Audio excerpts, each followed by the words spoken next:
জাকাত সম্পর্কে একটি প্রশ্ন অনেকেই করে থাকেন, আর সেটি হলো, কারোর কাছে যদি 7.5 ভরি বা 85 গ্রামের কম পরিমাণে স্বর্ণ থাকে, অর্থাৎ এই পরিমাণ স্বর্ণ থাকে যে স্বর্ণের নেশাব পরিমাণ না হয়, 5 ভরি, 3 ভরি বা 4 ভরি, এক কথায় স্বর্ণের নেশাবের চাইতে কম, 7.5 ভরির চাইতে কম স্বর্ণ থাকে। একই ব্যক্তির কাছে যদি আবার নগদ অর্থ থাকে, সেই নগদ অর্থ বা নগদ টাকা যেটা রয়েছে, সেই টাকাটাও যদি আবার জাকাতের নেশাব পরিমাণ না হয়, তাহলে এই ব্যক্তির কি জাকাত দিতে হবে কি না? আমরা দেখি পৃথকভাবে স্বর্ণ দেখলে স্বর্ণ তার নেশা পরিমাণ হয়নি, আবার টাকার দিকে তাকালে টাকাও পৃথকভাবে তার নেশা পরিমাণ হয়নি।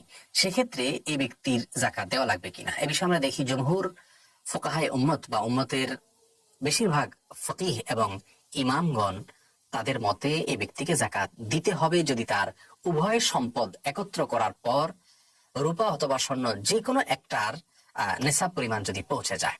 কথার কথা, কারোর কাছে 3 ভরি স্বর্ণ রয়েছে, তাহলে 3 ভরি স্বর্ণের যদি বিক্রয় মূল্য 1.5 লক্ষ টাকা হয় কথার কথা, সেই সাথে তার কাছে যদি 20,000 টাকা থাকে ক্যাশ, তাহলে সব মিলিয়ে তার 1,70,000 টাকা হলো সম্পদ।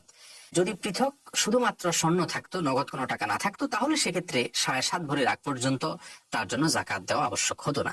কিন্তু যখনই স্বর্ণের সাথে নগদ অর্থ যুক্ত হলো, তাহলে দুইটা মিলে অর্থাৎ স্বর্ণের বিক্রয় মূল্য এবং নগদ অর্থ দুইটা মিলে যদি রূপার যে নেশাব সেটার পরিমাণও হয়, তারপরেও পরিপূর্ণটুকুর জাকাত দিতে হবে।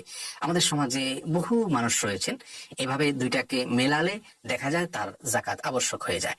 অতএব আমাদেরকে এ বিষয়ে সাবধান থাকতে হবে, সচেতন হতে হবে, সতর্ক থাকতে হবে যে জাকাতের মতো ফরজ বিধান যাতে কোনোভাবে লঙ্ঘন না হয়।